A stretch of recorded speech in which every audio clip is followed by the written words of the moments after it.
O reino da divina vontade em meio às criaturas. Livro do céu. A chamada das criaturas à ordem, ao seu posto e à finalidade para a qual foram criadas por Deus. Por Luísa Picarreta. Volume 4. Capítulo 19. 14 de outubro de 1900. O perigoso flagelo dos burgueses. Só a inocência atrai a misericórdia e mitiga a justa indignação. Esta manhã me sentia tão aturdida que não reagia, nem podia ir como o habitual em busca de meu sumo bem. De vez em quando se movia dentro de mim e se fazia ver, e me abraçando toda e compadecendo-me dizia: pobre filha, tens razão de não poder estar sem mim. Como poderias viver sem teu amado? E eu, perturbada por sua palavra, disse: ah, meu amado, que duro martírio é a vida por os intervalos em que sou obrigada a estar sem ti. Tu mesmo dizes que tenho razão nisto, e logo me deixas? E ele se escondeu, como se não quisesse que ouvisse o que me dizia, e eu fiquei de novo no meu tumulto, não podendo dizer mais nada, e vendo-me de novo turbada, disse: tu és todo o meu contentamento, no teu coração encontro o verdadeiro repouso, e repousando sinto nele as mais queridas delícias. E eu, sacudindo-me de novo, disse-lhe: também para mim tu és todo o meu contentamento, tanto que todas as outras coisas não são para mim senão amarguras. E ele, retirando-se de novo, me deixou meio a falar, ficando mais perturbada que antes. E assim continuou esta manhã. Parecia que tinha vontade de jogar um pouco. Depois disto, me senti fora de mim mesma e vi que vinham pessoas desconhecidas vestidas de burgueses, e as pessoas, ao vê-las, todas se horrorizavam e davam um grito de espanto e de dor, especialmente as crianças, e diziam: se estes nos caem em cima, para nós tudo terminou. E acrescentavam: escondam as jovens, pobre juventude, se chega às mãos destes. Então eu, dirigindo-me ao Senhor, lhe disse: piedade, misericórdia, afasta estes flagelos tão perigosos para a mísera humanidade. Te movam a compaixão as lágrimas da inocência. E ele: ah, minha filha, só pela inocência tenho consideração. Pelos outros, só ela me arranca misericórdia e mitiga minha justa ira. Capítulo 20. 15 de outubro de 1900. Luta entre o confessor e Jesus pela crucificação de Luísa. Esta manhã, tendo recebido a comunhão, o bendito Jesus fez-me ver a sua voz que dizia: minha filha, esta manhã sinto toda a necessidade de ser confortado. Ah, toma um pouco as minhas penas sobre ti e deixa-me repousar no teu coração. E eu: sim, meu bem, torna-me partícipe das tuas dores, e enquanto eu sofro em teu lugar, terás todo o tempo para te poder restaurar e para teres um doce repouso. Só te peço que esperes mais um pouco até que eu fique sozinha, porque me parece que ainda está o confessor, para que ninguém me veja sofrer. E ele: que importa que esteja presente o Pai? Não seria melhor que, em vez de ter alguém que me alivie, tenha dois, você sofrendo e ele concordando comigo com minha mesma intenção? Enquanto isso, vi o confessor que colocava a intenção da crucificação, e de imediato o Senhor, sem o mínimo atraso, me participou as penas da cruz. Depois de ter estado um pouco nesse sofrimento, o confessor chamou-me à obediência. Jesus retirou-se e eu tratava de submeter-me a quem me ordenava. quando em um instante de novo veio o meu doce Jesus, que me queria submeter pela segunda vez às penas da crucificação. E o Pai não queria, e eu, quando me uniformizava com Jesus, isto é, a sofrer, ele vinha. Quando o confessor via que começava a sofrer, com a obediência parava o sofrimento e Jesus se retirava. E eu sofri uma pena grande ao vê-lo retirar-se, mas fazia quanto mais por obedecer, e às vezes, como via presente ao confessor, deixava-os fazer a eles, esperando a ver quem vencia, a obediência ou nosso Senhor. Parecia-me ver lutar a obediência e a Jesus, ambos potentes, capazes de poder enfrentar uma luta. Depois de terem lutado, no momento de ver quem vencia, veio a rainha-mãe, que se aproximando do pai lhe disse: Meu filho, esta manhã em que ele mesmo quer que sofra, deixe-o fazer, de outra maneira não serão livrados nem sequer em parte os castigos. Naquele momento, o pai cessou, como se tivesse distraído em sustentar a luta. E Jesus, vencedor, me sujeitou de novo às dores, mas com tal veemência e certas acerbos dores, que eu mesma não sei como fiquei viva. Quando pensava que ia morrer, a obediência chamou-me novamente e encontrei-me em mim mesma. Reconfortado, o bendito Jesus, mas não contente ainda, regressando, queria repetir pela terceira vez. Mas a obediência, armando-se de força, desta vez se fez vencedora, perdendo meu amado Jesus. Com tudo isto, de vez em quando o tentava, quem sabe, talvez pudesse vencer novamente ele, tanto que não me dava calma e devia dizer: Mas, meu Senhor, fica um pouco quieto e deixa-me em paz. Não vês que a obediência se pôs em armas e não quer ceder?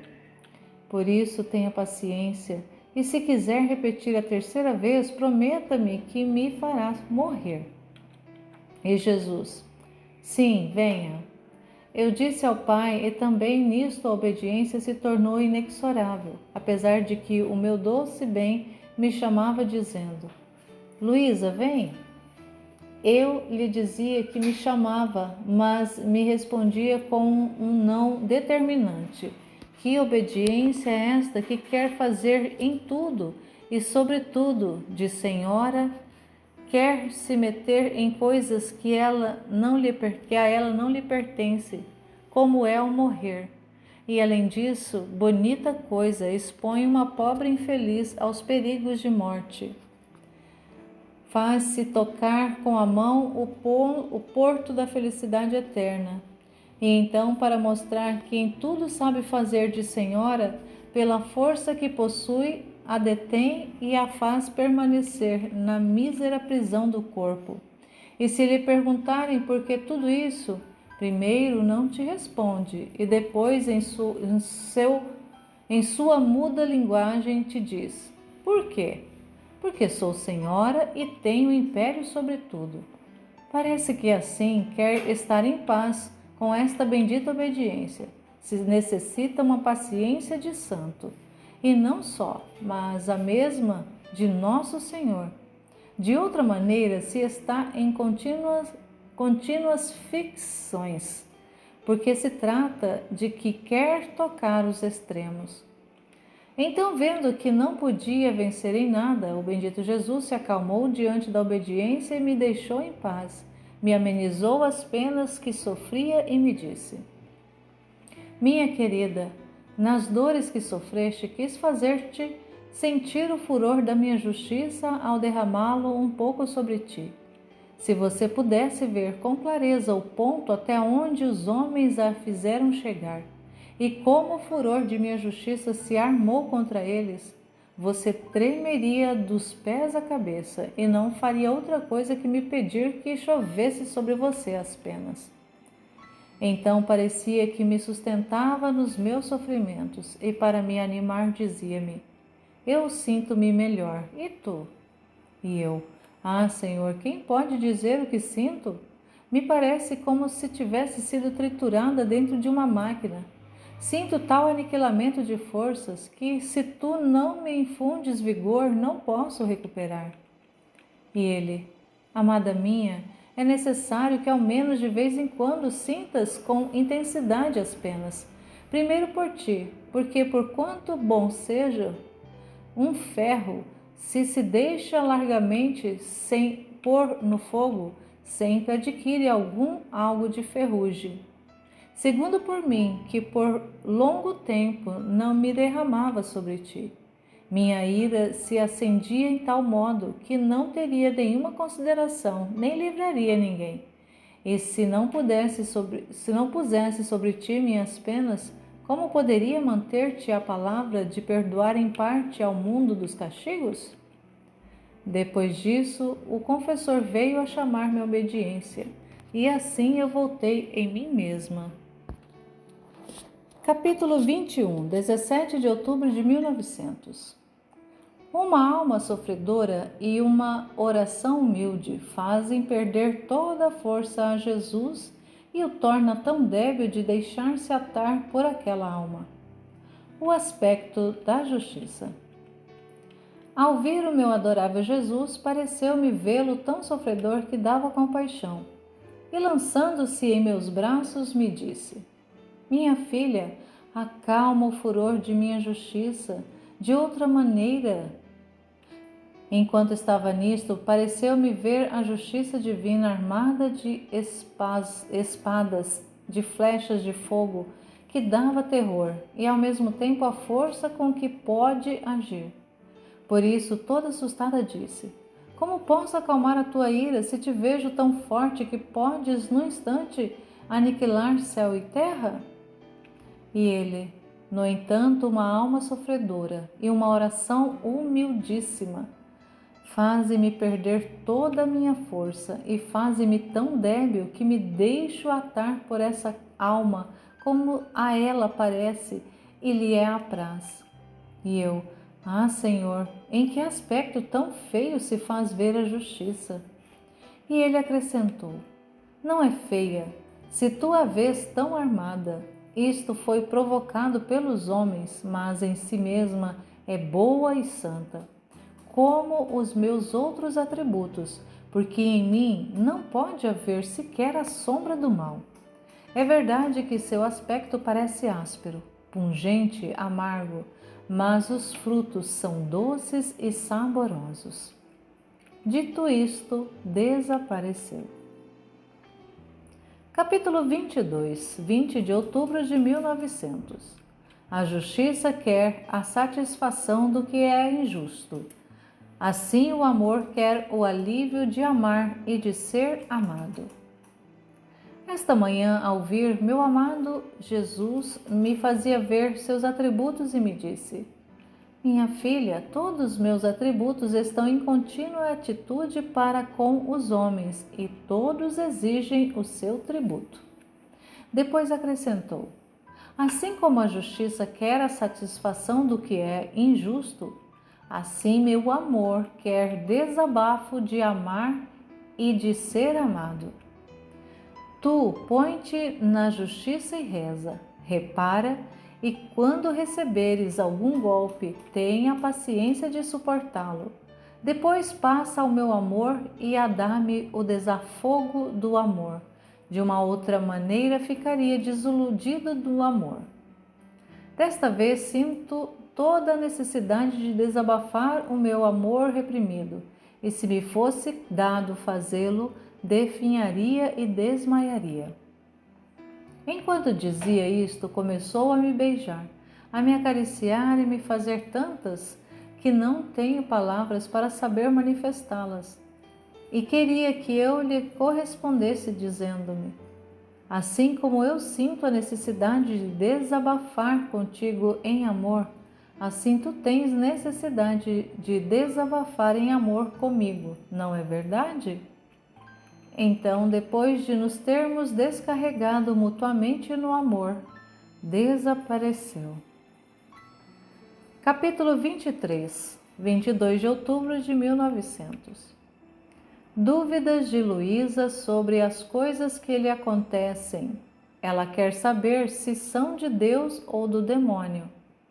A obediência não tem razão humana, sua razão é divina. Esta manhã me encontrava toda oprimida e com temor de que não fosse Jesus bendito que operava em mim, mas o demônio. Mas, apesar disso, não sabia conter-me em buscá-lo e desejá-lo. E assim que se dignou vir, me disse: o que é que garante que o sol nasce senão a luz, que põe em fuga as trevas noturnas e o calor que expande na mesma luz? Se se dissesse que o sol nasceu e, no entanto, parece mais densa a escuridão da noite e não se sente nenhum calor, o que dirias tu? Que não é sol verdadeiro o que saiu, senão falso, porque não se veem os efeitos do sol. Agora, se a minha visão te afasta das trevas e te mostra a luz da verdade, fazendo-te sentir o calor da minha graça, por que queres cansar-te o cérebro pensando que não sou eu quem obra em ti? Acrescento porque assim o quer a obediência, que no outro dia estava pensando que se de verdade acontecem tantos castigos que escrevi nestes cadernos, quem terá coração de ser espectador? E o bendito Senhor claramente me fez compreender que alguns se realizarão enquanto ainda estiver sobre esta terra, outros depois de minha morte, e alguns outros terão diminuídos em parte. Então fiquei um pouco mais aliviada por pensar que não era a minha vez de ver todos. Aqui está satisfeita a senhora obediência, que começou a franzir a testa, a dar lamentos e a repreender. Parece que esta bendita senhora não quer em nenhum modo adaptar-se à razão humana.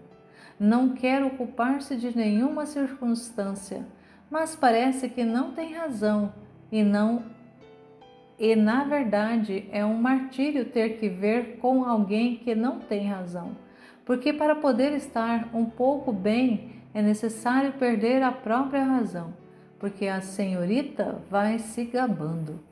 Eu não tenho razão nenhuma humana, por isso não sei adaptar-me à maneira humana. Minha razão é divina, e quem quiser viver em paz comigo é absolutamente necessário que perca a sua para fazer aquisição da minha. Assim é como raciocina a senhorita. O que pode dizer? É melhor calar-se, porque ao direito ou ao contrário, sempre quer a razão e se gloria de negá-la sempre. Capítulo 24, 23 de outubro de 1900. O verdadeiro amor nunca está sozinho. Esta manhã, tendo recebido a comunhão, meu amável Jesus me fazia ver o confessor que punha a intenção de me fazer sofrer a crucificação. Minha pobre natureza sentia repugnância, não porque não quisesse sofrer, senão por outras razões que não é necessário descrevê-las aqui. Mas Jesus, como lamentando-se de mim, dizia ao Pai: não quer submeter-se. Eu me enterneci ante o lamento. O padre renovou a ordem e me submeti.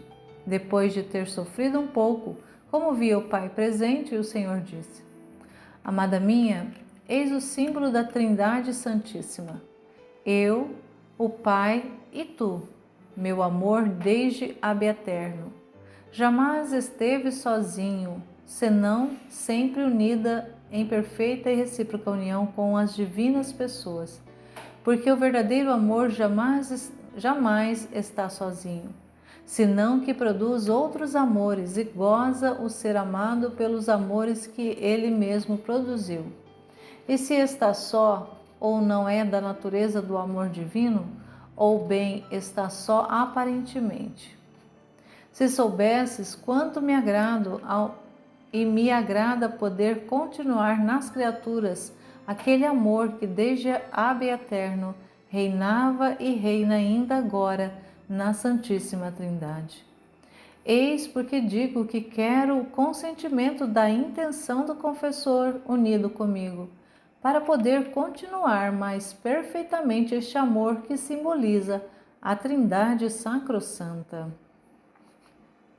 Capítulo 25, 29 de outubro de 1900. A coisa mais essencial e necessária numa alma é a caridade. Depois de ter passado alguns dias de privação e de silêncio, esta manhã, ao vir o bendito Jesus, disse: vê-se que não é mais vontade tua o estado. E ele: sim, sim, levanta-te e vem aos meus braços. Por este falar, esqueci o estado penoso dos dias passados e corri a seus braços. E como se via o lado aberto, disse: meu amado, já faz algum tempo que não me admites a chupar do teu lado. Peço-te que me admitas hoje. E Jesus: amada minha, bebe, pois, ao teu prazer e cura-te. Quem pode dizer minha alegria e avidez com que pus minha boca para beber daquela fonte divina? Depois de beber até não ter mais onde colocar nem sequer uma gota, separei-me e Jesus me disse: saciaste? Se não, segue bebendo. E eu: saciada não, porque desta fonte quanto mais se bebe, mais cresce a sede. Só que, sendo muito pequena minha capacidade, não sou capaz de conter mais. Depois disto, via com Jesus outras pessoas e disse: a coisa mais essencial e necessária numa alma é a caridade. Se não há caridade, acontece como aquelas famílias ou reinos que não têm governantes. Tudo está transtornado. As coisas mais belas ficam obscurecidas. Não se vê nenhuma harmonia, nem quer fazer uma coisa e quem outra. Quem quer fazer uma coisa e quem outra. Assim acontece na alma, onde não reina a caridade. Tudo está em desordem. As mais belas virtudes não harmonizam-se entre elas. Por isso a caridade se chama rainha, porque tem regime, ordem e dispõe tudo.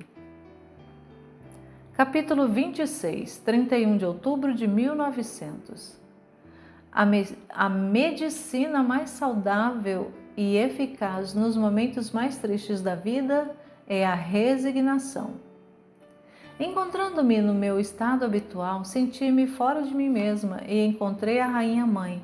E vendo-me, começou a falar da justiça, de que como está prestes a descarregar-se em toda a ira contra as nações.